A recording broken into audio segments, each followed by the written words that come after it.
Kamot ulo na naman ng binatang albularyo na si Ignacio nang ipatawag siya sa barangay ng kanilang kapitan. Ang kanyang inampon at tinuring na anak na si Joselito ay nasangkot na naman sa isang away ng mga bata. Mabuti na lang at mahaba ang pasensya ng kanilang kapitan na si Mang Ibueng. Kaya naman pinalabas din kagad sila para makapagpahinga at makapaghapunan na rin. 8:00 na rin kasi ng gabi noong mga sandaling yon. Ulito naman, di ba sinabihan na kitang huwag kang makikipag-away sa mga kalaro mo? Tingnan mo, pinatawag na naman ako ni Kapitan. Huminto ang batang si Julito sa gitna ng daan. Napamewang pa ito na parang kung sino matanda. Tatay, sila naman ang nanguna eh. Nananahimik ako sa tabi. Bigla na lang silang lumapit at sinabihan akong alimaw. Bakit ka naman nila sasabihan ng ganon? Baka naman may ginawa ka sa kanila kanina, kaya kanila nilapitan at nagsalita ng ganon. Wala po akong sinabi sa kanila kanina. Kahapon? Wala rin po. Nung nakaraan? Wala rin po. Nung nakaraang buwan? Tatay, kahapon ko lang naman sila nakilala eh. Basta. Wag na makikipag-away sa kanila kahit na kailan ha. Naintindihan mo ba ako? Opo, tay. Pero kapag may ginawa sila sa akin, sasabihin mo kagad sa akin at ako nang bahalang kumausap sa mga magulang nila. Okay? Sige na nga po. Sabi nyo eh. Yan, ganyan. Huwag ka nang pasaway ha. Nagpatuloy na sa paglalakad ang mag-ama. Nadaanan nila ang bukod tanging malaking bahay sa kanilang baryo. Hindi maiwasan na mag-ama na mapatigil ulit. Tuwing mapapagawi sila roon, laging humahanga si Ignacio at Julito sa bahay na yon. Tatay, magkakaroon din ba tayo ng ganyan? Gusto ko din ng bahay na ganyang kalaki. Oo anak, magkakaganyang bahay din tayo kapag tumama ako sa loto. Paano ka tatama? Hindi ka naman tumataya. Di susubukan kong tumaya. Paano kapag hindi ka tumama? Di wala. Alam mo namang hindi naman kalakihan ang kita ko sa pag-aalbularyo eh. Sakto lang talaga sa atin. Yung mga ganyan kalaking bahay, kung hindi ka naman mayaman, kailangan swerte ka sa buhay. Ay nako, bakit ba ako nagpapaliwanag sa'yo hindi mo rin naman maiintindihan? Basta tay, kapag nakapagtapos ako ng pag-aaral, bibilang kita ng ganyang bahay. Maraming bahay tapos ikaw lang mag-isa dun. Ayos na sana kaso sablay yung huli mong sinabi. Tara na nga, umuwi na tayo. Nagugutom na rin ako. Hinawakan ni Ignacio ang malambot na kamay ng bata at tinahak na rin nila ang daan pauwi. Pagkarating nila sa bahay ay agad silang nagapunan. Kagaya ng dati, taob na naman ang kaldero ng kanin. Likas na matakaw kasi talaga silang kumain. Lalong-lalo na si Julito na parang walang kabusugan. Pagkatapos, nagugas na rin ng pinggan si Ignacio sa bakuran nila. Meron kasi silang dibombang tubig doon. Habang abala sa ginagawa, bigla namang dumating si Dencio, ang kaibigan ni Ignacio na mas madalas pang mangutang kaysa maligo. Hoy, kung uutang ka na naman, ngayon pa lang sasabihin ko na sa iyong wala akong pera ha. Walang ganong nagpakonsulta ngayong araw na to sa akin eh. Uy, grabe ka naman sa akin pre. Gusto ko lang naman malaman kung ayos ka lang eh. Hoy Dencio, alam ko na yung ganyang style mo. Kaya tigilan mo ako ha. Wag ako, iba na lang. Oo na, mangungutang sana ako eh. Pero kung wala ka naman talagang pera dyan eh, ayos lang. Ano na naman bang gagawin mo sa pera? Bakit? Pautangin mo na ako. Hindi no, bubulong-bulong ka pa dyan para kang timang. Pautangin mo na kasi ako. Kailangan ko lang talaga sa trabaho. Trabaho? Ikaw, may trabaho? Wala pa. Pero kapag pinautang mo ako, baka magkaroon na. Sus, igilan mo ako. Kailangan ko ng pera kasi bibili ako ng bagong damit. Haharap kasi ako bukas dun sa ina-applyan kong trabaho eh. Magiging hardinero kasi ako ron. Seryoso ba yan? Sige nga, saan? Dun sa mansyon ni Mang Suelo. Mang Suelo? Yung may-ari ng malaking mansyon dun sa Kalye 5? Tumpak! Doon ako papasok. Anggap na ako eh. Pero ang problema ko, yung maayos na kasuotan. Kasi bukas, makakausap ko mismo si Mang Suelo. Kaya kailangan presentable ako. Tiningnan muna ni Ignacio ang kaibigan mula ulo hanggang paa. Pagkatapos ay tinitigan niya yon ng seryoso. Uy, makatingin naman to, parang isa akong kriminal na nagpapanggap na mabuting tao. Para kang sinungaling na nagkukunwaring nagsasabi ng totoo eh. Hindi naman kita pipilitin kung ayaw mo maniwala eh. Basta ako, kapag nakapasok ako ron, makakabayad na rin ako sa mga utang ko sa'yo. Pangako yan. May naitatabi pa ako ron. Yun! The best ka talaga, pre. Anong the best? Pautangin kita para makabayad ka sa akin. Magbabayad naman talaga ako eh. Natigil ang usapan nila nang biglang lumabas ang batang si Julito. Inosente itong tumingin sa kanila na parang inaalam kung anong kanilang pinag-uusapan. Oh, Julito, nandiyan ka pala. Nabalitaan ko kanina, inaway ka na naman ng mga loko-lokong bata ah. Dapat sinbak... Uy, puro ka na naman kalokohan eh. Kaya siguro natututong maging barumbado yung anak ko eh. Kasi kapag wala ako rito at kayo magkasama kung ano-ano siguro sinasabi mo dyan. Tay, may alam po ba kayo tungkol sa aswang? Nagkatinginan na magkaibigang Ignacio at Dencio sa kanilang narinig. Pareho silang nagtataka kung bakit bigla-bigla na lang nagtanong ng ganon ang bata. Anak, ano naman ang pumasok sa isip at bakit ka nagtatanong ng ganyan? Pero may alam po kayo sa aswang, di po ba? Oo naman, may alam ako sa aswang, pero hindi naman ganon karami. Alam mo naman na panggagamot lang ang ginagawa ko. Kaya ayun, wala akong ganong kaalaman kung paano sila haharapin. Ganun po ba? Kasi nanaginip po ako eh. May kalaban daw po akong aswang na matanda. Alam mo, Lito, ang tawag sa ganyang panaginip ay isang senyales. Senyales po? Oo, senyales yan na magiging tagapagligtas ka. Uy, ano na naman pinagsasabi mo sa bata? Sige na anak, bumalik ka na sa loob at mahabog na rito sa labas. Tumango na lamang ang bata at pumasok na rin sa loob ng bahay. Pre, alam na ba ni Julito na hindi mo naman siya tunay na anak? Hindi pa. Wala pa naman siya sa tamang edad para maintindihan niya yung bagay na yon. Bilib din ako sa iyo, no? Hindi ko alam kung anong lakas ng loob ang ginawa mo para kunin ang batang yan sa gubat na yun eh. Alam mo, kahit sinong tao, makakita ka ng bata sa gubat na umiiyak, maaawa ka talaga. Bumuntong hininga na lamang si Ignacio. Hindi niya rin kasi nakala na 8 taon na rin pala ang nakalipas mula nang ampunin nito si Julito. Ganun na rin katagal niyang sinusubukang malaman kung sino ang mga magulang ng bata. Pero hanggang sa puntong yon ay hindi pa rin niya nalalaman. Basta isa lang ang alam ko. Kadugo ko man siya o hindi, tinuring ko pa rin siyang tunay na anak. Alam mo, sa ganyang ugali mo, pagpapalain ka talaga ni Lord eh. Sus, ginamit mo na naman ng Diyos para mambola. Hintay mo na lang ako rito, kukunin ko yung pera. Sandaling pumasok ang lalaki sa loob ng kanilang bahay. Pagbalik niya sa kaibigan ay binigay na nito ang pera. Parang timang na sobrang saya ni Dencio nung oras na yon.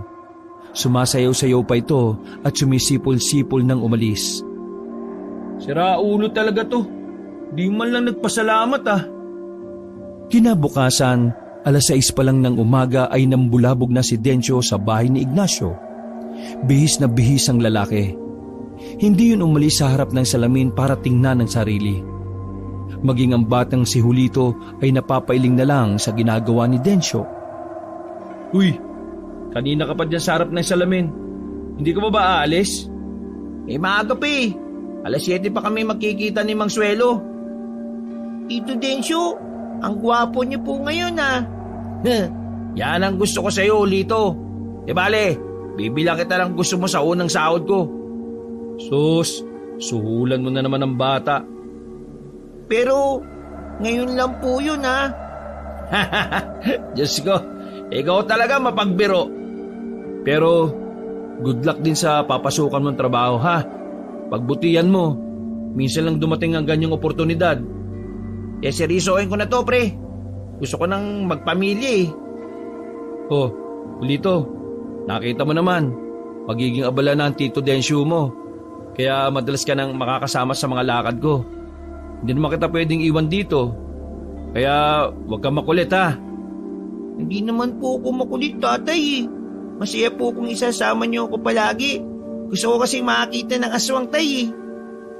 Napatigil sa pag-ayos ng necktie si Densyo at napahinto rin sa paglagok ng kape si Ignacio. Ramdam ko po kasi kapag nakita ko ng aswang, magiging masaya po ako.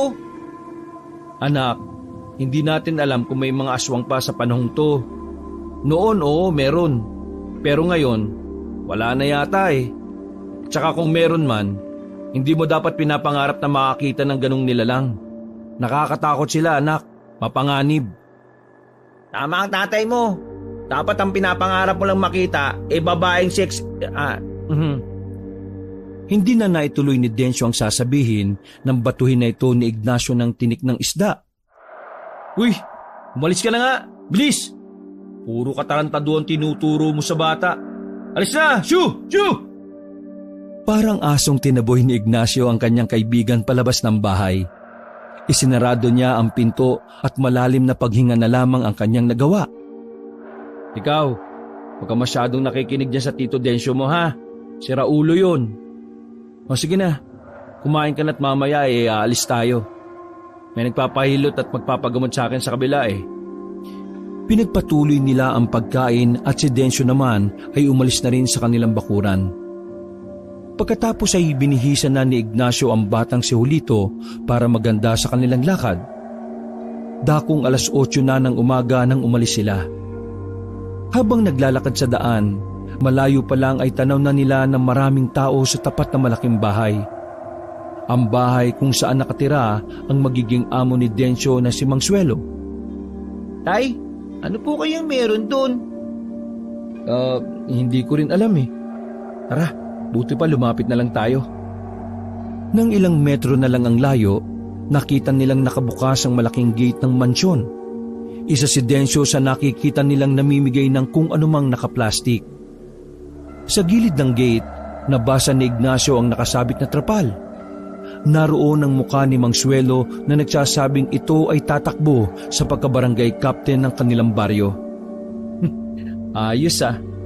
1 taon pa lang siya rito. Gusto na niyang kalabanin si Kap Edgar? Tay, di ba si Tito Densyo yun? Oo anak. Ang tawag sa ginagawa nila, pangangampanya. Ibig sabihin, namimigay sila ng mga pangangailangan ng mga tao para makuha nila ang tiwala ng mga tao na magagamit nila para manalo sa eleksyon. Tumangulang ang bata na pilit iniintindi ang sinabi ni Ignacio. Napatingin naman si Ignacio sa loob ng bakuran ng mansyon. Sa kanya na lamang napansin ang loob nito. Dahil yun naman ang unang pagkakataon na binuksan yun para sa mga tao. Habang nakatayo sa gilid, may dumating na itim na sasakyan. Nagbabaan doon ng ilang kalalakihan na nakaitim. Inilabas nila mula sa container truck ang ilang kartong-karton na mukhang mabibigat ang laman. Tay, yung mga lalaki pong yun oh. Oh, bakit? Kilala mo sila? Hindi po, pero alam ko po na mga alimo po sila. Agad na umupo si Ignacio para pantayan ang anak. Tinakpan niya sandali ang bibig ni Julito sa pangambang baka marinig sila ng mga naroon. Anak, hindi ka dapat nagsasalita ng ganyan. Paano kung marinig ka nila? Baka pagalitan ka. Huwag malupit pa baka ireklamo ka nila. Paninirang puri yung tawag dyan anak. Kaya hindi ka dapat nagsasalita ng ganyan sa ibang tao, ha? Intindihan mo ba ako? Iyon naman po talaga nakikita ko sa kanila Nagpapanggap lang po silang ay nako. Tara na nga. Kailangan na natin pumunta sa pasyente ko. Tara. Naglakad na lamang sila paalis. Pero nakatingin pa rin ng batang si Julito sa mga kalalakihan na naghahakot ng mga kahon sa truck. Napansin naman ni Ignacio na parang hindi mapakali ang kanyang anak. Ganun pa man, hindi na lamang pinansin ni Ignacio ang bagay na yon. Iniisip na lamang ng lalaki na baka normal lang sa bata ang pagiging malikot ang isipan nito. Ilang sandali lang ay nakarating na rin sila sa unang customer. Medyo nabigla si Ignacio nang makitang naroon din ang kanilang kapitan na si Edgar. Oh, nandito ba nakatira si Kap? Nakatayo lang sila sa labas ng bakuran nang mapansin sila ng kapitan. Ngumiti sa kanila si Mang Edgar at saka lumapit din yun kagad sa kanila. Mabuti naman at nakarating ka na. Nirekomenda ka sa akin ng kamag-anak ko. Ang sabi raw nila magaling ka raw manggamot. Hindi naman po masyado, Kap. Sakto lang. Napakapagkumbaba mo talagang tao, no? Ay, teka. Kasama mo pala ang anak mo. Magandang umaga po sa inyo, Kapitan. Magandang umaga rin sa iyo, Bugoy. Mabuti naman at sinamahan mo ang tatay mo. Kailangan po ni tatay ng alalay Bibo rin pala itong anak mo, no? Halina kayo. Pumasok na kayo sa loob. Pagpasok nila sa loob ng bahay, kaunting lakad lang ay nakarating na rin sila sa isang silid. Naabutan nila ang isang lalaki na nakahiga roon. Balot na balot ng kumot kahit na mainit ang panahon ng mga oras na yon. Yan si Emil. Bunsong anak ko yan. Noong nakaraan nagpaalam yan sa akin na mamumundo kasama ng mga kaibigan niya. Pagbalik niya, bigla na lang siyang nilagnat. Ang unang pumasok sa isipan ko baka naingkanto sa gubat o kung ano pa man. Kaya naman naisip ko kagad na ipatingin siya sa albularyo. Ikaw lang naman ang kilalang albularyo sa barangay natin na ito Wag po kayong mag-alala, Kapitan. Ako na pong bahala sa kanya. Gagawin ko po yung makakaya ko para magamot siya. Nako, maraming salamat kung ganon. Sa totoo lang wala rin akong oras para asikasuhin itong anak ko Alam mo naman, malapit na ang eleksyon.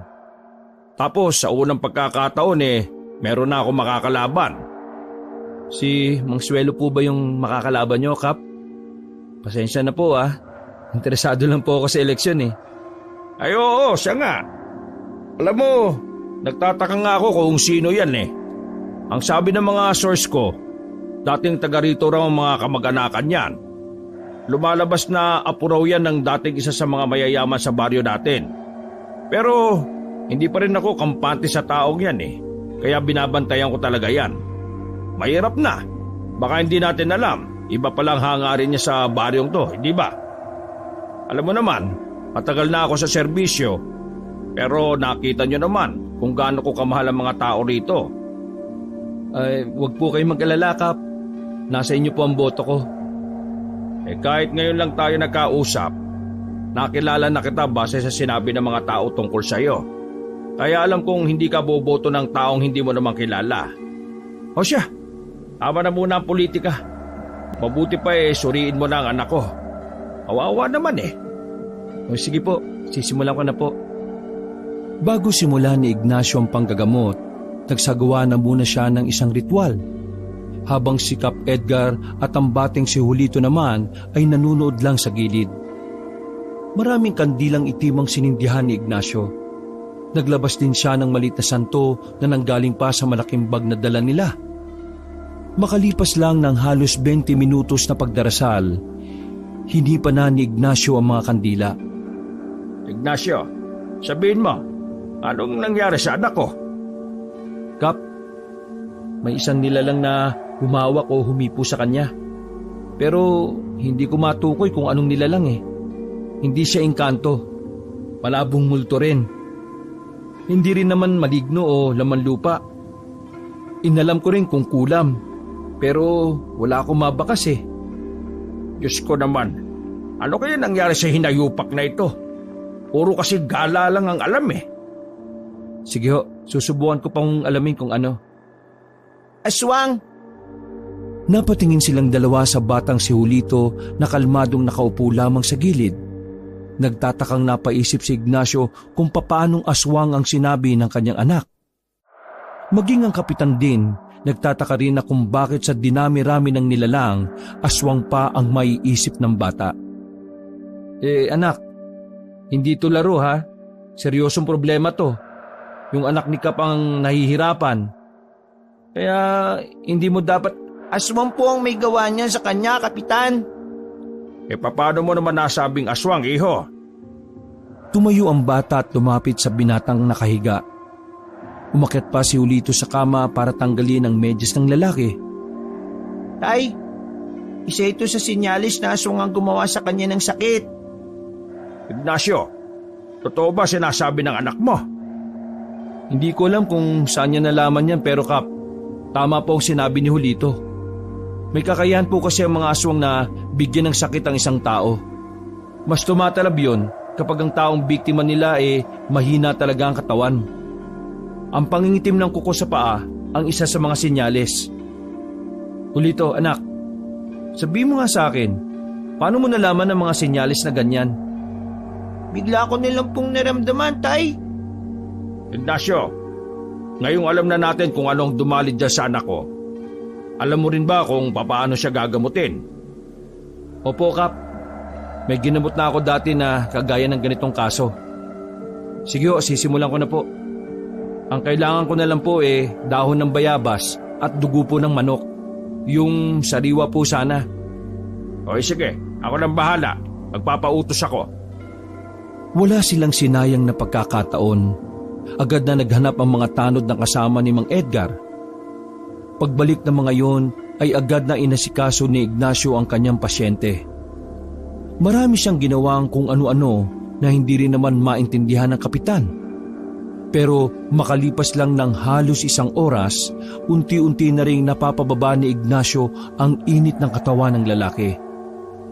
Namangha ang kapitan, pero isang babala ang sinabi rito ni Ignacio. Kap, magiging maayos na po siya. Pero Kap, napapaisip ako Kung aswang ang gumawa nito sa kanya, ibig sabihin lang nito, may aswang din sa baryo natin o sa kalapit na gubat. Huwag niyo na po siyang palalayuin Ngayong naisa na siya ng aswang, pwede pa po itong maulit. Sino ba siraulong aswang na yan? Bakit sa dami ng tao itong anak ko pa ang natipuhan niya? Napailing na lamang si Kap Edgar nung mga sandaling yon. Maging si Ignacio ay bumuntong hininga na lang din. Maya-maya lang, nagpaalam na rin si Ignacio nang magkaroon na ng malay ang anak ng kapitan. Dahil galante ang kapitan, malaki-laki ang ibinayad nito kay Ignacio. Ignacio, tawagan kita ulit sa oras na may mangyari sa anak ko, ha? Wala pong problema sa akin. Sige po. Paano? Mauna na ho kami, Kap. Teka, sandali. Dahil sa batang ito kaya gumaling ang anak ko Kaya nararapat lang na mabigyan din siya ng parangal. Julito, eto, tanggapin mo itong 100 piso. Naku, maraming salamat po, Kap. Tuwang-tuwa ang batang si Julito nang maglakad na sila palayo. Pero si Ignacio ay kung ano-ano na lang ang naglalaro sa isipan niya. Hindi pa rin mawala sa kanyang isipan kung papaanong nagawa ni Julito na malaman na aswang ang dumali sa anak ng kapitan. Sa isip-isip ni Ignacio, baka unti-unting natututo ang bata sa pagiging albularyo. Sa tagal ba naman kasing nakikita ni Julito ang kanyang trabaho, para sa kanya hindi malabong magaya na rin ng bata ang kanyang mga gawain. Pero sa kabilang banda, hindi rin mapigilan ni Ignacio na isipin na baka may kakaiba nga sa bata. Noon pa bang kasi, nakita na niya ng pagiging espesyal si Julito. May mga ginagawa itong hindi dapat ginagawa ng isang normal na bata. Gaya na lamang ng paglubog sa tubig ng sobrang tagal. Tay, malalim po ang iniisip niyo Ayos lang po ba kayo? Ayos lang naman ako, anak. Napagod lang siguro ako. Hindi na po natin pupuntahan yung iba pang mga magpapagamot? Hindi na muna. Bukas na lang. Gusto kong magpahinga na muna Isang mahabang katahimikan sa pagitan ng mag-ama habang sila ay naglalakad. Nang marating na nila ang malaking bahay ng matandang si Suelo, nakita nilang nakabukas pa rin ang malaking gate doon. Mula roon, lumabas ang lalaking si Dencio. Tuwang-tuwa at nagtatatalon pa nang makalapit sa kanila. Uy, para kang timang. Bakit? Ano bang meron? Nakuha ko na yung unang sahod ko. Ha? Sahod agad? Arawan ba kayo? Pre, eto bayad ko sa pinahiram mong pera para sa damit Yung iba kong utang sa'yo, sa susunod na araw na muna Aba, ayos ah. Sana hindi ka matanggal dyan para mabayaran mo na lahat ng utang mo sa akin. Oo naman oh. Pero alam mo, ang weirdo lang ng mga tao sa loob eh. Nagtataka nga kami ng mga kasama ko. Kasi yung mga tauhan ni Mang Suelo, parang hindi marunong ngumiti. Laging seryoso mga loko eh. Pinaglihis siguro sa sama ng loob ang mga yun. Eh, bakit mo naman sila gustong umiti kung wala naman nakakatuwa sa mukha mo? O sige na, diyan ka na. Magluluto pa ako ng hapunan namin eh. Hapunan natin. Kasi ngayong gabi, ako ang sasagot ng kakainin natin. Hindi ka naman titira sa amin ano? Siyempre, Tito Densyo, nakita mo din po ba yung mga limaw? Nawala ang ngiti ni Dencio sa narinig. Sumeryoso din ang mukha ni Ignacio. Pre, weirdo na rin yata ang anak mo ah. Anong binatak niyan, katol? Uy, Julito, di ba sinabihan na kita na wag mong sasabihin yan kapag dumaan tayo dito? Eh tay, yun talaga nakikita ko eh. Sa tingin ko po, mga alimaw sila. Mga aswang at alam mo Ulito, alam kong bata ka pa pero si Mang Suelo, tatakbong kapitan. Paglaki mo, iboto mo si Mang Suelo ah. Kung lalaki ka pa. Ano, tara na pre. Itong anak mo kung ano-ano na sinasabi. Gutom na yata. Mabilis silang naglakad paalis. Bago umuwi ng bahay, dumaan muna sila sa litsunan ng manok para bumili. Sa unang pagkakataon, makakapag-ulam din sila ng ganon. Hindi naman sa hindi kaya ni Ignacio na bumili ng ganon. Sadyang hindi lang sila mahilig sa lechon. Pero dahil libre yun ni Dencio at isang beses lang yun mangyayari sa buhay nila, hindi na yun tinanggihan pa ni Ignacio. Masayang nagsalo-salo ang tatlo sa hapagkainan. Kapansin-pansin para kay Ignacio ang pagiging tahimik ng batang si Julito. Seryoso lang ang bata na kumakain. Isang malaking himala yun dahil nasanay si Ignacio na madaldal si Julito. Ay, nabusog ako ah. Pre, maraming salamat ah. Ngayon may trabaho na ako. Hindi na ako mangungutang sa'yo. O paano? Mauna na ako ah. Julito, papakabait ka ah. Sa pangalawa kong sahod, ikaw naman ang ililibre ko. Tinanguan lang ng bata si Dencio at lumabas na rin ito ng bahay ni Ignacio. Agad na tiningnan ni Ignacio ang bata. Nakipagtingin din naman sa kanya ang anak. Julito, anak, totoo bang sinabi mong kapag tinitingnan mo yung mga tauhan ni Mang Suelo halimaw ang nakikita mo o aswang? Totoong sinabi ko kanina, tay. Hindi ko rin alam kung bakit eh. Pero palagay ko, may kakayahan po kung makakita ng tunay na anyo ng isang tao. Sandaling hindi nakapagsalita si Julito. Kilala niya naman kasi ang kanyang anak. Batid niyang hindi naman yun basta-basta gumagawa ng kwento para lang magpapansin. Kaya naman hindi maiwasan ni Ignacio na isipin na may espesyal ngang biyaya ang Diyos kay Julito. Tay, magiging albularyo na rin ba ako katulad po ninyo? Anak, masyado ka pang bata para sa mga ganyang bagay. Ang mabuti pa, ang isipin mo ang paparating na pasukan. Kesa iniisip mo yung mga ganyang bagay. Mabuti pa magbasa-basa ka na lang ng libro. Mag-aral ka para kapag nagpasukan na, nakakalamang ka na sa mga magiging kaklase mo.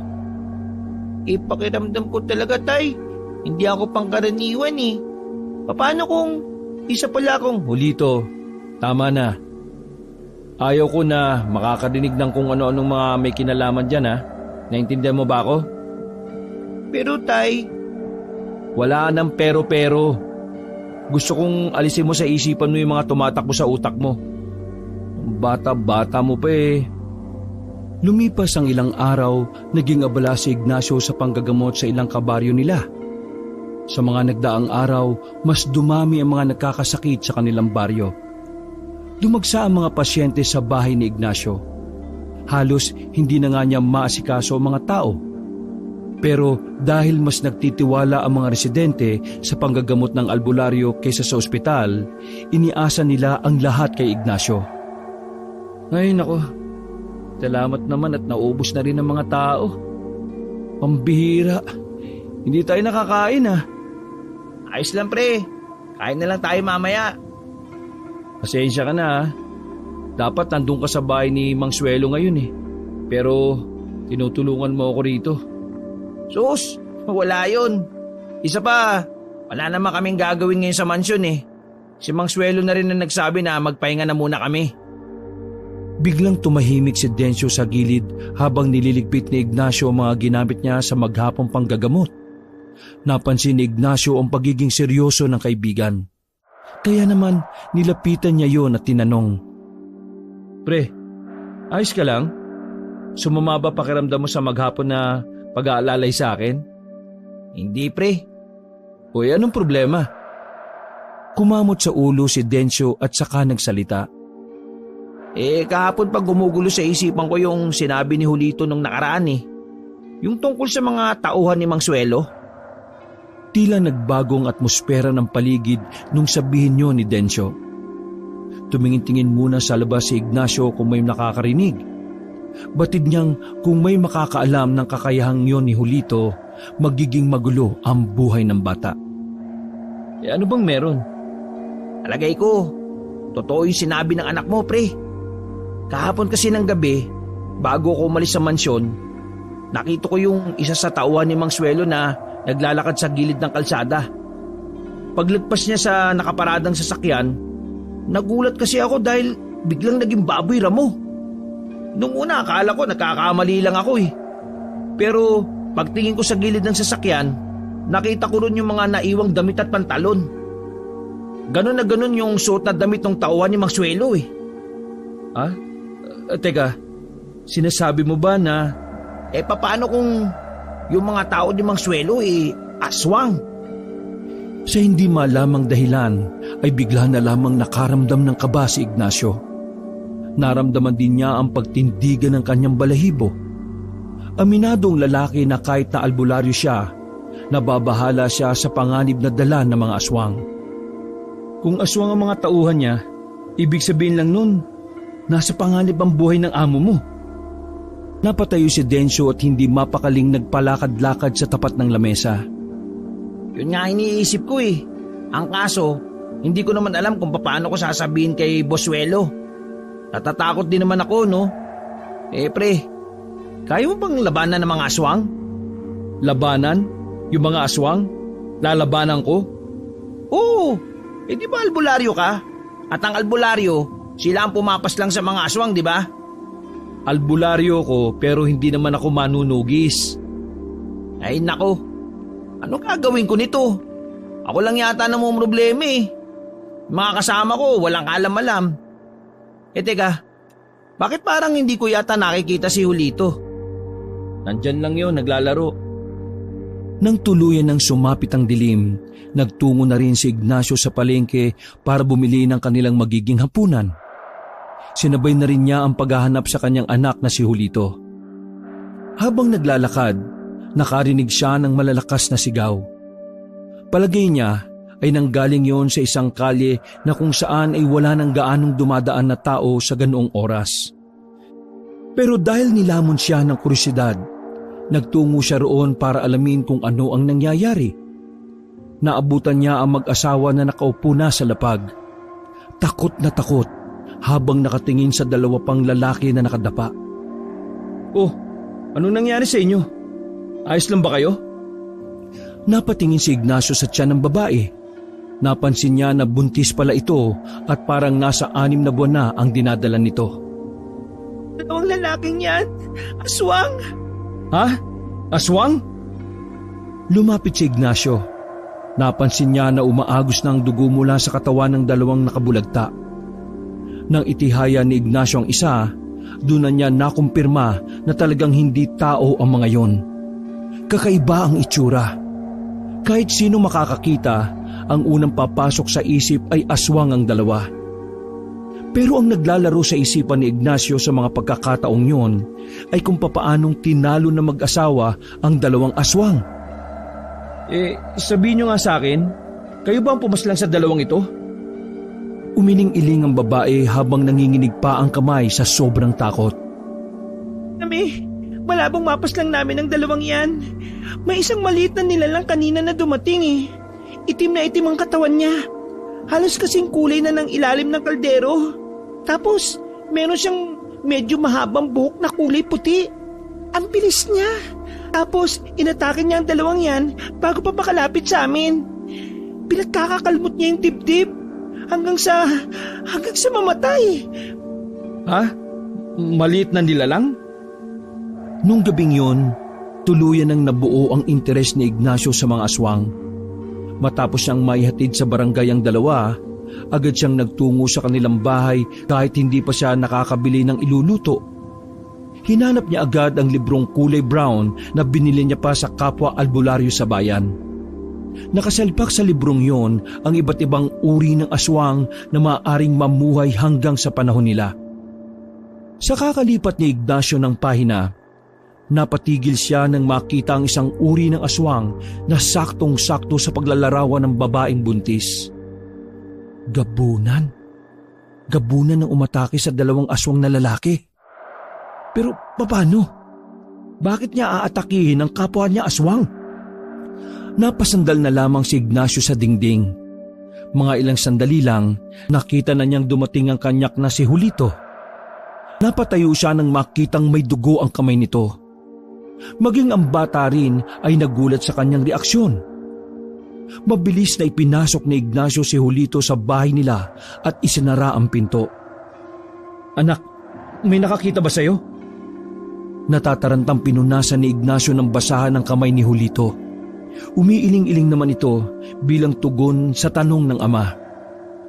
Diyos ko naman, ano ba nangyari? Bakit ka may dugo ng ganyan, anak? Sabihin mo nga sa akin ang totoo. Tay, nakita ko mga aswang eh. Tatlo sila. Tama, 3. Inatake nila yung mag-asawa po. Buntis po yung babae, tay. Nasaksihan mo yung mga nangyari? Bakit ka may dugo? Nasugatan ka ba? Sinaktan ka ba ng mga aswang? Parang tuliro na umiiling-iling ang bata. Ay, inatake ko yung mga aswang. Naawa ko sa mag-asawa eh. Tinulungan ko sila. Ha? Ano ba pinagsasabi mo? Ano naman magagawa mo sa mga... Tay, nagbago ko ng anyo kanina nang di ko po namamalayan. Tapos, ang bilis ko po. Tinalo ko po yung 2 aswang. Yung isa, tama, oo. Nakatakas yung isa, tay. Ulito naman, hindi kita maintindihan eh. Ano na naman bang kwento? Ha? Napatingin si Ignacio sa paanan ng batang si Ulito. Nakita niya na mula tuhod ay kulay itim ang balat nito. Dahan-dahan itong nawawala at bumabalik sa normal na balat ng bata. Umupo si Ignacio at tinawakan sa magkabilang balikat ang anak. Napagtanto na niya kung ano ang tinutukoy ni Julito. Noong mga sandaling yon ay hindi makapaniwala si Ignacio. Kahit ayaw niyang maniwala, sinasampal siya ng katotohanan. Tay, anong klaseng tao po ba talaga ako? Hindi naman po ako masama, tay, di ba? Kasi niligtas ko po yung 2 tao eh. Bigla na lamang niyakap ni Ignacio si Julito. Wala siyang pakialam kahit na nakumpirma na niyang si Julito ang batang gabunan na tumalo sa 2 aswang. Anak, walang makakaalam kung ano ka ha. Tayong 2 lang dapat. Naintindihan mo? Opo, tay. Julito, hindi ka masama. Kung gagamitin mo sa kabutihan ang pagiging kakaiba mo, hindi ka magiging masama. Lagi mo lang tatandaan na mabuti ka at pinalaki kitang maayos at may takot sa Diyos. Naintindihan mo ba, anak? Opo, tay. Takot at pangamba ang naramdaman ni Ignacio sa mga pagkakataong yon. Natatakot siya para sa kaligtasan ng kanyang tinuturing na anak. Kahit na alam niyang hindi naman masamang asawa si Julito, naroon pa rin ang banta ng panganib mula sa mga tao at aswang. Kapag nalaman ng taong bayan kung ano si Julito, magiging mainit ito sa mata ng lahat. Delikado na rin ang buhay ni Julito sa mga aswang sakaling may iba pang nagtatago. Tiyak na makakarating sa mga yon ang ginawang pagpaslang ni Julito sa dalawa. Mula nang malaman ni Ignacio na isang gabunan ng kanyang anak, pinag-aralan niya ang tungkol sa gabunan. Pansamantala siyang hindi na muna tumanggap ng mga magpapagamot para lang maituon ng atensyon sa inaaral. Sa loob ng 1 linggo, nalaman ni Ignacio na mga gabunan pala ay malalakas na uri ng aswang. At ayon sa mga albularyong veterano na napagtanungan niya, gabunan lang din ang makakatalo sa kapwa ganon. O kung hindi naman, kaya rin itong talunin ang hari ng mga aswang. Gabi na yon, bagsak ang balikat ni Dencio nang dumating sa bahay ni Ignacio. Malungkot ang mukha nito na parang pinagsakluban ng langit at lupa. Walang ganang umupo si Dencio sa gilid at bumuga ng hangin. Tinamaan si Julito ng mga tumalsik na laway. Oh, bakit? May problema ba? Pinalis na kami mga hardinero sa mansyon. Ewan ko ba kung anong pumasok sa kokote ni Bosuelo. Siguro, kontrolado na siya ng mga tao niya. Julito, anak, sa bakuran ka muna ha. Mag-uusap lang kami ni Tito Dencio mo. Sumunod naman agad ang bata. Nang masigurong hindi na sila maririnig ni Julito, ay saka pinatulan ni Ignacio ang sinasabi ni Dencio. Tingin mo kinokontrol ng mga aswang si Mang Suelo? Para kapag nanalo siya bilang kapitan maangkin ng mga aswang itong baryo? Yan nga din ang iniisip ko, pre. Ang kaso, wala naman akong solidong ebidensya maliban dun sa nakita kong baboy ramo. Kung pwede nga lang mag-imbestiga ako kaso, paano ko naman gagawin? Ay nako, naawa lang ako kay Bosuelo. Palagay ko talaga, wala na siya sa katinuan Bigla-bigla na lang kaming pinalis. Magsasalita pa sana si Ignacio nang biglang natatarantang pumasok si Julito. Ay, tatay! Ito, yung mga tao sa labas, nakakagulo! Mabilis na tumakbo ang dalawa papunta sa bakuran. Mula roon, nakita nila ang kalugar nila na nagtatakbuhan papunta sa iisang direksyon. Oh, anong nangyayari? Ay nako, yung mga kapartito ni Kapitan, dinali! Nagkatinginan si Ignacio at Dencio sa mga oras na yon. Anak, dito ka lang sa bahay Kahit na anong mangyari, wag na wag kang lalabas ng bahay, naintindihan mo ba ako? Umuulang ang bata sa kanya. Walang ano-ano, lumabas na rin ang magkaibigan. Nagmamadaling pinuntahan nila ang pinangyarihan ng gulo. Pagdating nila sa kumpulan ng mga tao, nakita nila sa isang bakuran ng kagawad nila. Nakabulagta na ang lahat ng kagawad na kapartido ni Kap Edgar. Ang mga yun ay nakabukas sa mga tiyan o dibdib. Nagkalat sa sahig ang mga natirang laman loob nito. Ang sabi ni Kumaring Sara, mga aswang daw ang umatake kina kagawad. Nako, si Kapitan! Nakita ko kanina si Kapitan sa barangay, kasama ng dalawa niyang alalay Kailangan natin puntahan si Kapitan. Nagmamadaling tumakbo ang magkaibigan patungo sa barangay. Pagdating nila roon ay nakita nilang patay na ang ilaw sa loob ng barangay. Tanging ang ilaw lamang sa bakuran ang nananatiling nakabukas. Paghakbang pa lang nila papasok, bumungad ang dalawang lalaki na nakabulagta sa gilid ng mga lamesa. Unang tingin pa lang, alam na nilang patay na ang mga yon. Dahil sa kaba, dinampot ng magkaibigan na nakasandal na 2x2 sa gilid. Kapitan Edgar! Ako ito, si Ignacio! Nandiyan ba kayo sa loob? Matapos ang ilang minuto, lumabas ang kapitan mula sa loob ng barangay. Natataranta itong lumapit sa kanila. Bakit ba kayo nagpunta rito? Delikado! Nasa paligid pa rin ang aswang! Halika kayo rito! Hinila ni Kap Edgar ang dalawa papasok. Nagtago sila sa opisina ni Kap Edgar at isinarado ng maigi ang pinto. Pero mga ilang sandali lamang, nabahala sila nang may sumisira na ng pintuan sa labas. Inaalog-alog yon. Sa kasamaang palad, tuluyang nawasak ng mga aswang ang pintuan. Nagsiksikan silang tatlo sa pader nang pumasok ang 4 na aswang. Dahil sa liwanag na nagmumula sa bintana, kita nilang iba ang anyo ng mga yon. Ano kailangan nyo sa akin? papaslangin niyo ako para mawala ng kapitan ng baryong ito? Wala silang natanggap na sagot. Sa halip, lumusob ang isang aswang papunta sa kanila. Laking gulat na lamang nila nang biglang mabasag ang salamin. Mula sa labas, pumasok ang isang maliit na nilalang. Sinangga nito ang pag-atake ng aswang. Hindi sila makapaniwala kung papaanong binalibag ng maliit na nilalang na yon ang mga halimaw. Nang lumusob din ang dalawa, mabilis na nakailag ang estranghero. Sa isang iglap lang, napatay noon ng 3 aswang nang walang kahirap-hirap. Sa oras na yon, batid ni Ignacio na si Julito ang nilalang na yon. Magkahalong tuwa at kaba ang nararamdaman niya. Tuwa dahil nagagamit ng bata ang pagiging espesyal nito sa kabutihan. Kaba dahil sa murang edad, sumasagupa na ito sa mga mapanganib na aswang. Ay, ano ka ba? Sino ka? Maraming salamat sa iyo, ha? Gumapang na rin paalis si Julito. Nakahinga naman ng maluwag ang 3 at sandali munang nanatili sa loob ng silid na yun. Naiintindihan ko na ang mga nangyayari. Tama. Plano ng mga aswang na yan na ang kinin ng buong baryo. Si Suelo, siya ang may pakana ng lahat ng ito. Hindi malabong siya ang pinuno ng mga aswang. Si Mang Suelo? Leader ng mga aswang?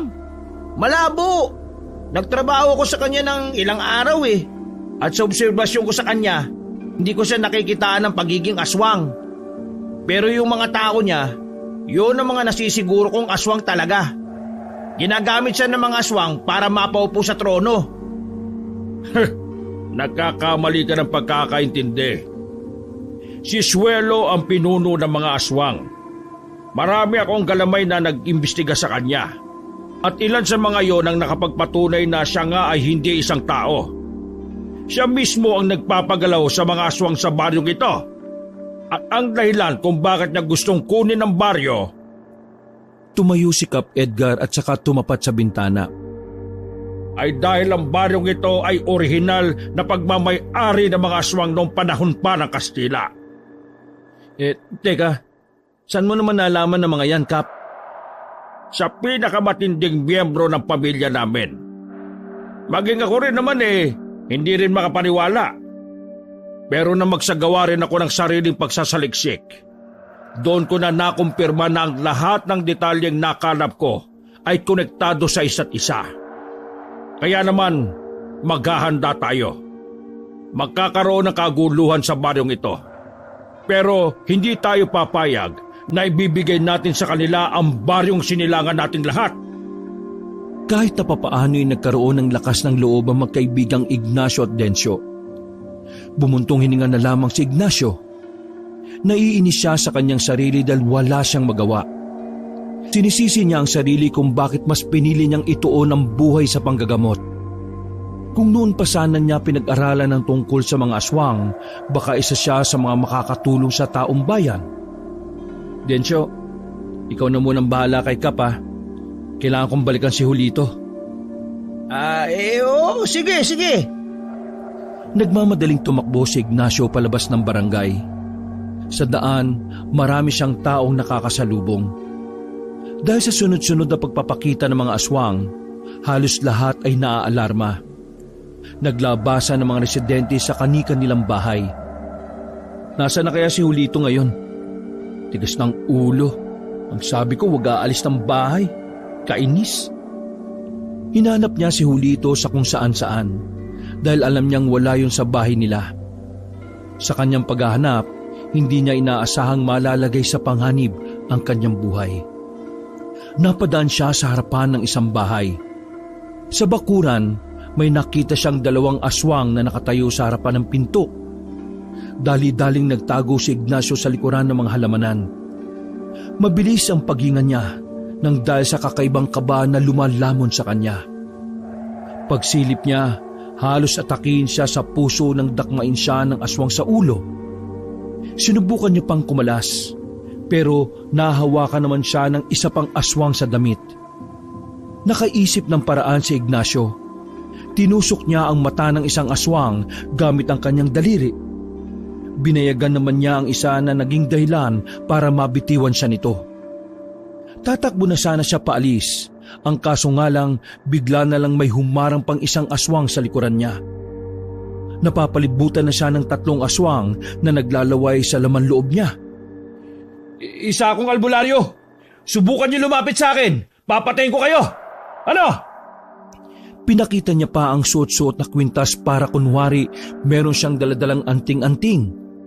Pero parang alam ng mga aswang na wala namang silbi ang kwintas na yon. Kaya naman lalo lang umangil ang mga yon.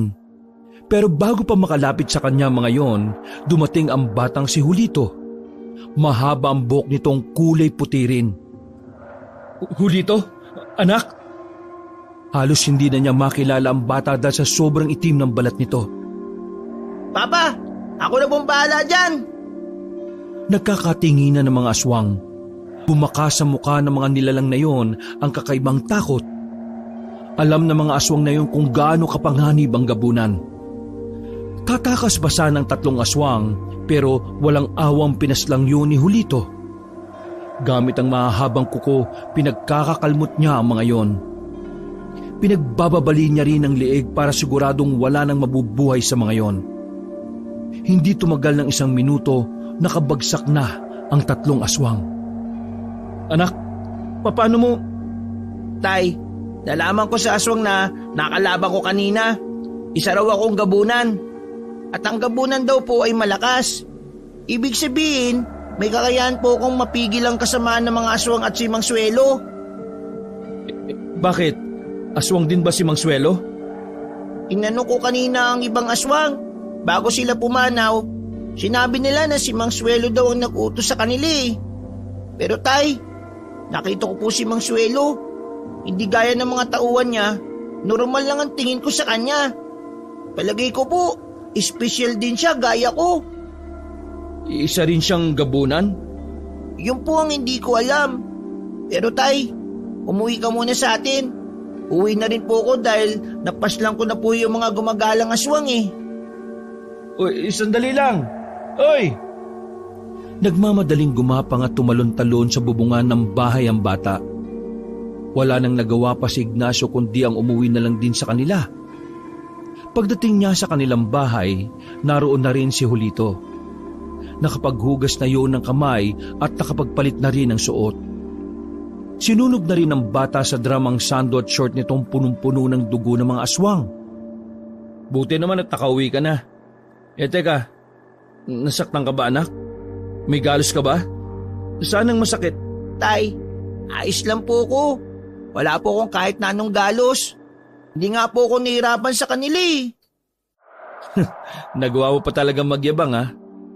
Kung alam mo lang kung gaano ako nag-alala sa yung bata ka. Pambira ka. Bakit ka kasi naging ganyan? Yun din po ang tanong ko sa sarili ko eh.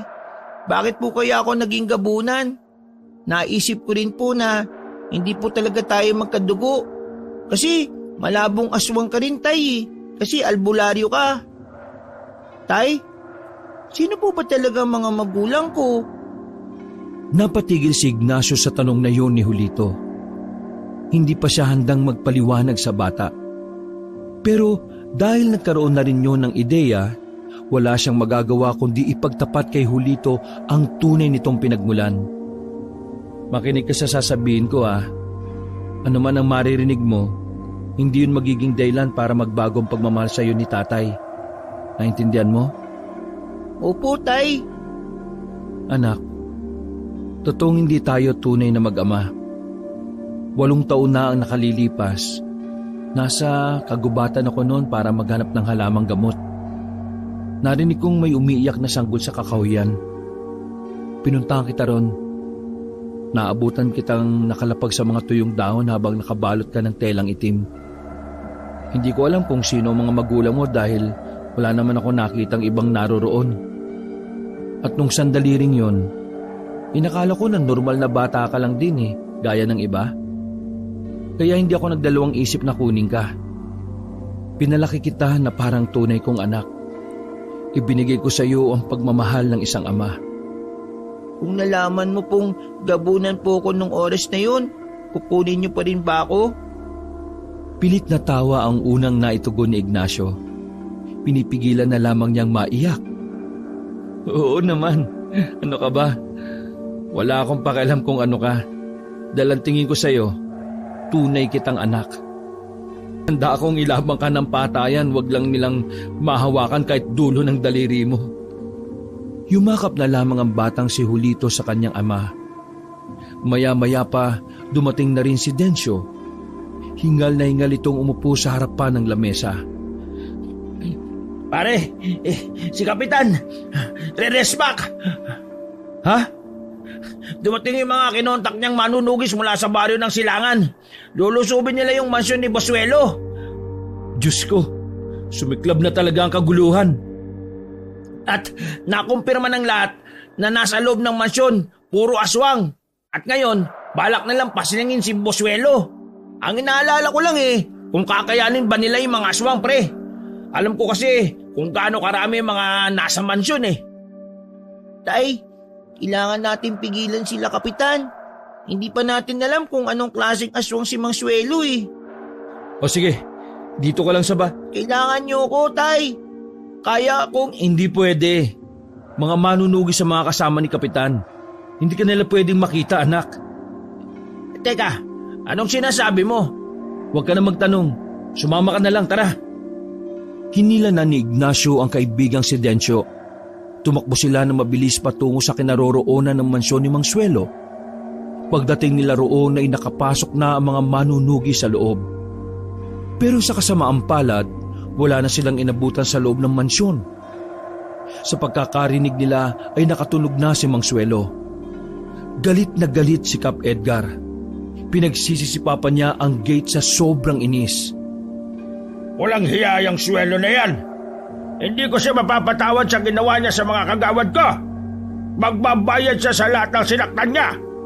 Mga kaibigang manunugis, handa akong magbigay ng malaking halaga para lang mapatay ang lahat ng aswang sa baryong ito. Wala kayong ititira. Bata, mano, matanda. Nakaramdam ng takot si Ignacio dahil sa sinabing yon ng kapitan. Alam niya na hindi makakaligtas si Julito sa bantang yon ni Edgar. Dahil sa pangambang baka madamay si Julito na mapapaslang ng mga manunugis, agad na tumakbo pabalik ng kanilang bahay si Ignacio. Naabutan niyang nakaupo sa harapan ng pinto ang batang si Julito. Anak, kailangan mo makalayo muna sa baryo natin. Halika na! Pumasok sila sa loob at mabilis na pinaglalalagay ni Ignacio ang mga kasuotan ng bata sa malaking bag. Tay, bakit po? Ano po bang nangyayari? Madadamay ka sa mga aswang napapaslangin ng mga manunugis. Ayaw kong mangyari yon, anak. Hindi ko kakayanin kapag pati ikaw napahamak. Tay, hindi naman po ako masamang aswang Masama man o mabuti, basta aswang ka, hindi ka nila patatawarin, anak. Walang sinasanto mga manunugis. Hindi sila maniniwala na may aswang na mabuti. Teka, tama ba narinig ko? Napalingon ang mag-ama sa pintuan nang makitang nakatayo roon si Dencio. Hindi inakala ni Ignacio na sinundo siya ng kanyang kaibigan. Pare? Isinarado ni Dencio ang pintuan. Pare, aswang din si Julito? Bakas ang takot sa mukha ng bata ng mga pagkakataong yun. Napakapit na lamang ito sa hita ng ama. Pare, magpapaliwanag ako. Tama nga ang hinala ko. Si Julito yung nakita ko nung lumaban sa dalawang aswang. Hindi ako nagkamali. Pare, gabunan ng anak mo. Nakikiusap ako sa iyo, pare. Huwag mong sasabihin ang nalaman mo kay Kapitan dahil siguradong... Sinaulo ka ba? Bakit ko naman sasabihin parang aman na rin ako ng batang yan. Wala akong pakialam kung aswang si Julito. Alam ko na maayos ang pagpapalaki mo sa kanya kaya kampante akong hindi siya gaya ng ibang aswang na masama. Isa pa, marami ang niligtas ang batang yan, pare. Kaya huwag ka mag-alala, Julito. Hindi nagbago ang tingin ng Tito Dencio mo sa'yo. Talaga po? Diyos ko, kahit kailan wala kang tiwala sa akin, ano? Oo naman, mahal ka pa rin ng tito. Salamat, pare, ha. Akala ko ilalaglag mo kami. Aliw ka ba? Mahal ko rin si Julito, no? Kaya poprotektahan ko rin siya sa planong pagmamasaker nila Kapitan sa mga aswang. Yun nga ang problema ko, pre.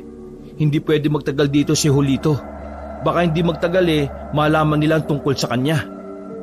Meron akong alam na lugar na pwede natin pag-iwanan kay Julito. Hindi na nagsayang ng pagkakataon ng magkaibigan. Nang makuha na nila ang mga gamit ni Julito, sa kailaliman ng gabi ay lumabas na sila ng bahay. Hindi na nila inisip ang banta ng panganib na dulot ng mga aswang. Mas inisip na nila ang posibilidad na maghihinala sa kanila ang mga gumagalang manunugis.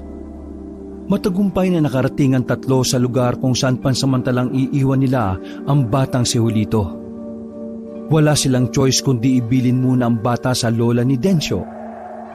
Pagkatok nila sa pintuan, bumukas agad yun at bumungad sa kanila ang matandang babae na puti na ang buhok.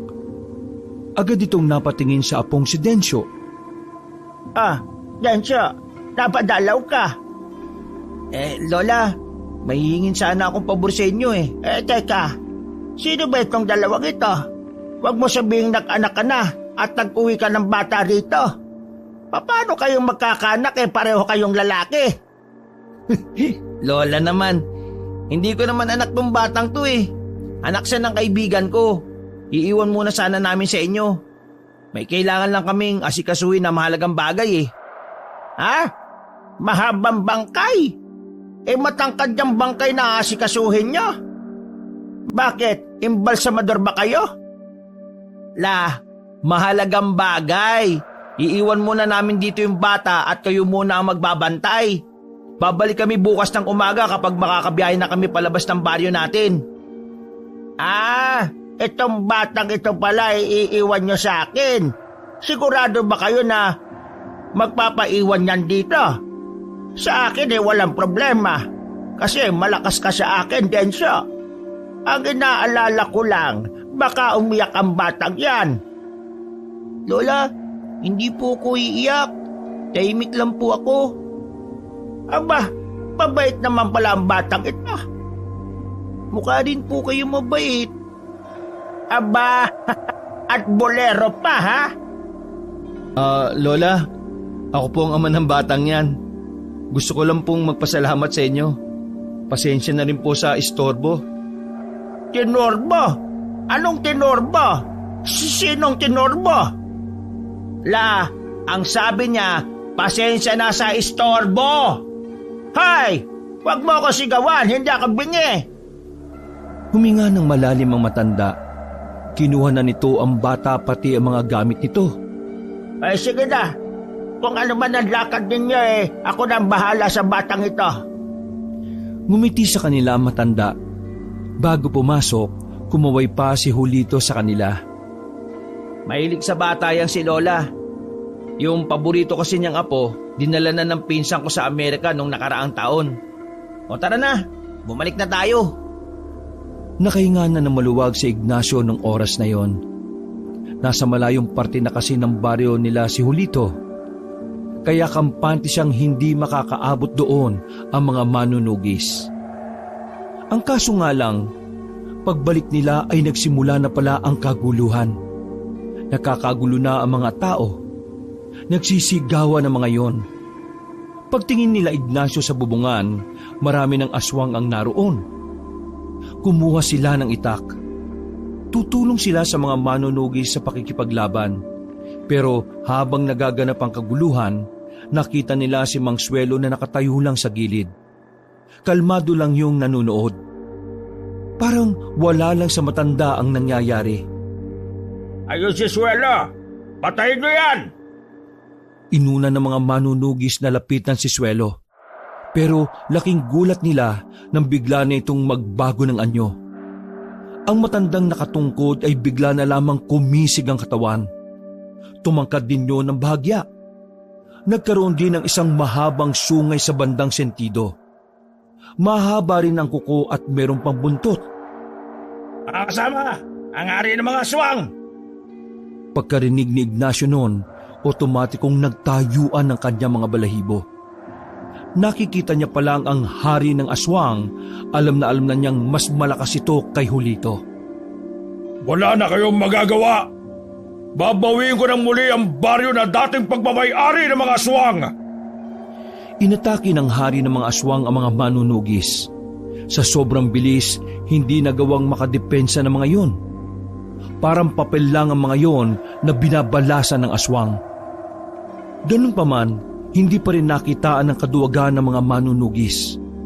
Kahit na alam nilang tagilid sila sa laban, sumusugod pa rin sila ng sumusugod. Pre, kakaibang aswang to. Walang magawa yung mga manunugis. Si Kapitan! Iligtas natin si Kapitan! Nagmamadaling tumakbo si Ignacio palapit kay Kapitan. Kap, tumakas na po kayo. Mamamatay kayo. Hindi po natin siya kaya. Hindi ko iwanan ang baryong ito. Hindi ko hahayaan na mapunta ang baryong ito sa kasamaan. Umabanti ang Kapitan habang hawak-hawak ang itak na kinakalawang na rin. Matapang nitong hinamon ng hari ng mga aswang na si Swelo. Ska! Kapitan! Mabilis na gumapang si Swelo patungo sa kinaroroonan nilang dalawa. Nasa aktong dadakmain na ng aswang si Kapitan Edgar nang itulak yun ni Ignacio. Siya ang nahawakan ni Swelo sa balikat. Sa haba ng kuko nito, bumaon yon sa balikat ni Ignacio na nagdulot ng hiwa doon. Matapang na mo'y nasiwas ni Ignacio ang itak. Nabitiwan siya ng aswang nang tamaan niya yon sa braso. Pero walang nangyari. Parang hindi man lang yon nasaktan. Sa halip, mas lalo lang yon nagalit. Aatake na sana siya ni Swelo pero biglang dumating ang batang si Julito. Nakaanyong gabunan na ang bata kaya madaling nalaman ng mga manunugis na gabunan nito. Nagulat na lamang sila nang makitang inatake ng batang gabunan ang hari ng mga aswang. Kinalmot ni Julito si Swelo sa muka. Sumirit ang dugo nito. Dahil sa ginawa ni Julito, napaatras si Swelo. Isang batang gabunan? Ang lakas naman ng loob mong humarap sa hari ng mga aswang! Wala akong pakialam kahit sino ka pa. Basta hindi ako papayag na saktan mo ang mga tao sa baryo na kinamulatan kong tahanan. Nagtaka si Kap Edgar noong mga oras na yon. Nakilala niya kasi ang boses ng bata. Napatingin siya kay Ignacio. Sa tingin na yon, kinumpirma ng lalaki na yun nga ay si Julito. Kung ganon, tingnan natin ang bangis ng isang batang gabunan! Sobrang kaba ang nararamdaman ni Ignacio. Gusto niyang magalit sa bata pero hindi niya magawa. Marami ang mga makakaalam kung sino ang batang gabunan na yon. Kainis! Napakasaway talaga! Sabi nang wag nang babalik eh!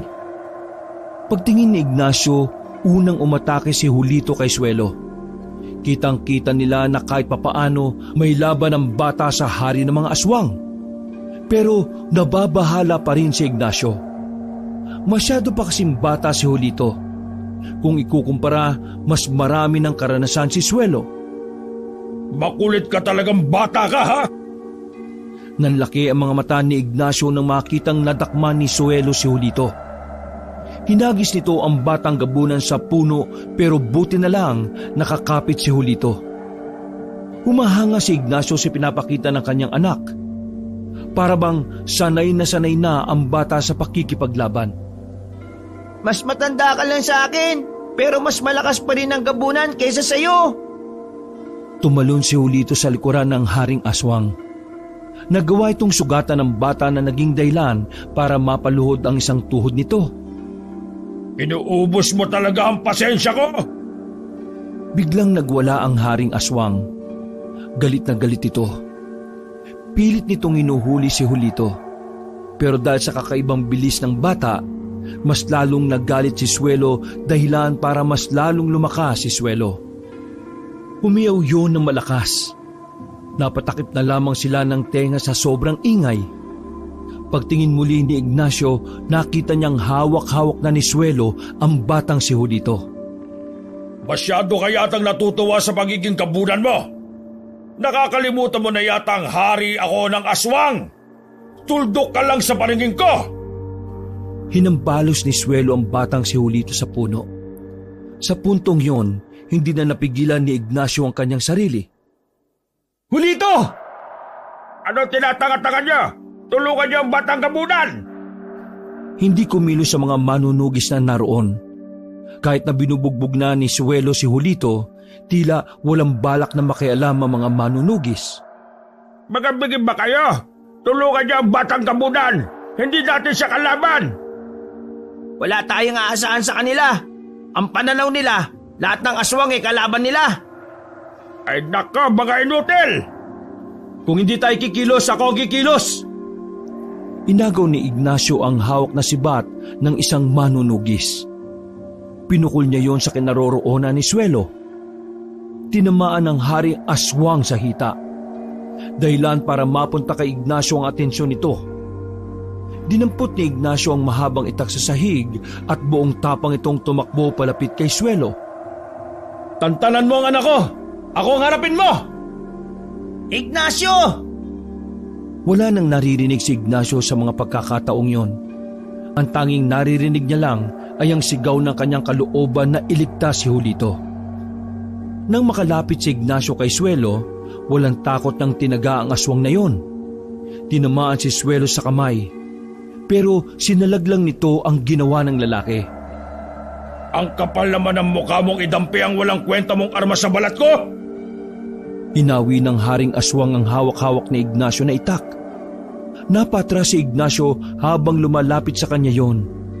Pero wala siyang pakialam. Ang mahalaga sa kanya ay tinigilan nito si Julito. Yan, ganyan nga. Ako ang harapin mo. Bigla siyang sinakal ni Suelo. Iniangat siya sa ere. Malapit na siyang malagutan ng hininga nang biglang makarecover ang batang si Julito. Sumampa si Julito sa balikat ni Suelo. Buong puwersa nitong pinilupot ang maliit na braso sa liig ng haring aswang. Dahil doon, nabitiwan na nito si Ignacio. Lintik kang bata ka! Hindi kita hayaang magtagumpay! Malis ka dito! Mas lalong diniinan ni Julito ang pagkakapulupot ng braso nito sa liig ni Suelo. Nang makitang nahihirapan na, ay huminga si Suelo ay saka lamang umalis si Julito doon. Pumunta ito sa harapan. Laking gulat nilang lahat nang itarak ni Julito ang matutulis nitong kuko sa dibdib ng hari ng mga aswang. Agad na sumuka ng dugo si Suelo. Tuluyan na itong bumagsak sa lapag nang dukutin ni Julito ang puso nito. Isang mahabang katahimikan ng namayani matapos ang eksenang yon. Maya-maya, unti-unti na rin bumalik sa dati ang anyo ni Julito. Nang hina ito at saka bumagsak, dali-dali namang nilapitan ni Ignacio ang bata at saka binuhat. Anak! Anak! Gumising ka! Tay, pagod na po ko. Lumapit din sa kanila si Kap Edgar at Dencio. Habang ganun na lamang ang kanilang pagtataka nang palibutan sila ng mga manunugis. Lahat ng tingin ng mga yon ay nasa batang gabunan. Anong ibig sabihin nito? Ha? Mga siraulo ba talaga kayo? Nagbayad na ako ng maayos sa inyo tapos ganito ang gagawin nyo. Gabunan ng batang yan.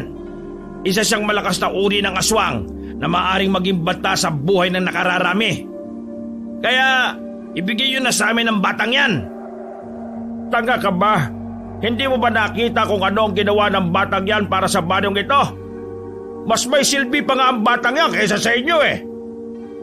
Ano ba mas mahalaga sa inyo? Ang pananaw nyo sa mga aswang o ang katotohanan kaya maging mabuti ng isang aswang na gaya ng ginawa ng anak ko? Hindi ba sa mga aswang ang anak ko? Ako ang nagpalaki sa kanya, kaya kilalang kilala ko siya higit sa lahat. Kaya kung papatayin niyo siya dahil lang iisa ang tingin niyo sa mga aswang, para na rin kayong pumatay ng isang inosenteng bata. Nagkatinginan ng mga manunugis. Parang nag-uusap-usap ang mga yon gamit lang ang kanilang tingin. Gawin niyo kung anong gusto niyo, pero hindi ko bibitiwan ang anak ko. Mga ilang sandali lang ay unti-unti na ring ibinaba ng mga manunugis ang kanilang mga armas. Nakahinga na rin ang maluwag si Ignacio noong mga oras na yon. Itinurin pala kayo eh. Sige na, kolektahin ang bangkay ng mga aswang at sunugin. Tagumpay na naubos nilang lahat ang mga aswang. Pero ang pinaka nakapagpasaya kay Ignacio ng mga sandaling yon ay ligtas ang batang si Julito.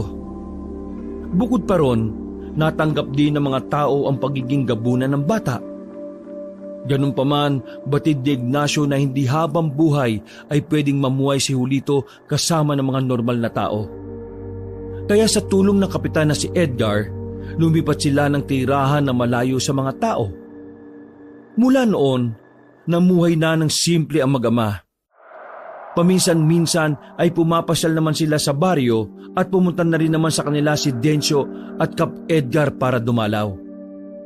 Tay, hindi ba talaga galit sa akin ng mga tao sa baryo kasi aswang ako? Hinawakan ni Ignacio sa kamay ang bata.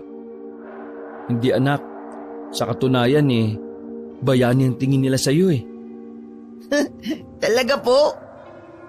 Oo anak, kaya dapat maging masaya ka ha, kasi hinahanap ka na ng lahat. Huwag kayong mag-alala, Tay. Palagi ko pong tatandaan ang sinabi niyo sa akin. Magiging mabuti ako kahit na naiiba ako sa lahat. Niyakap na lamang ni Ignacio si Julito. Pagkatapos ay sabay na rin silang naglakad patungo sa baryo nang dalawin si Dencio. Malayo man ang kanilang pamumuhay sa mga tao, naging kontento na rin ang mag-ama para na rin sa ikatatahimik ng lahat. Ang mahalaga na lamang kay Ignacio, kasama niya ang anak sa kahit na ano pang kapalaran ang naghihintay sa kanilang dalawa. Wakas.